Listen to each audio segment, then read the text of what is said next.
Mon point de presse de ce jour porte sur ce que nous considérons au MRC comme un flagrant délit de manipulation grossière du fichier électoral par le directeur général de l'ECAM et la société allemande Veridos, partenaire technique de l'ECAM. Ces manipulations flagrantes du fichier électoral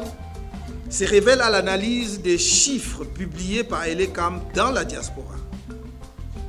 Elles confirment le sentiment largement partagé que les responsables de l'ECAM, agissant pour le compte du RDPC, ont une peur, panique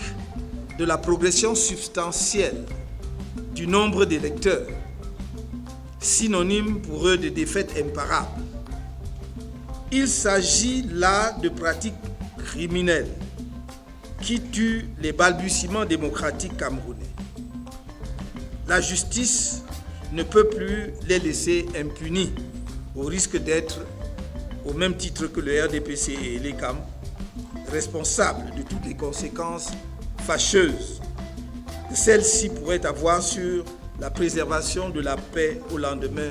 du scrutin présidentiel à venir. Rien n'est anodin et c'est notre devoir de vigilance en tant que parti politique d'être attentif à tout ce qui se fait sur la scène politique. Je vous rappelle que la constitution de notre pays, c'est elle-même qui dit que les partis et formations politiques concourent à l'expression du suffrage. C'est donc notre devoir, tout à fait légal et je dirais mieux constitutionnel, d'être vigilant sur la manière dont on confectionne les listes électorales, sur la manière dont se déroule le processus électoral et sur la manière dont on proclame les résultats des élections. Pour sa part, le président de la République en fonction, qui nomme les responsables de l'ECAM, doit, dans un effort non partisan, tirer toutes les conséquences politiques de ces faits criminels qui trahissent l'intention claire de voler, comme en 1992 et en 2018, la victoire électorale au peuple camerounais, qu'il assume avec hauteur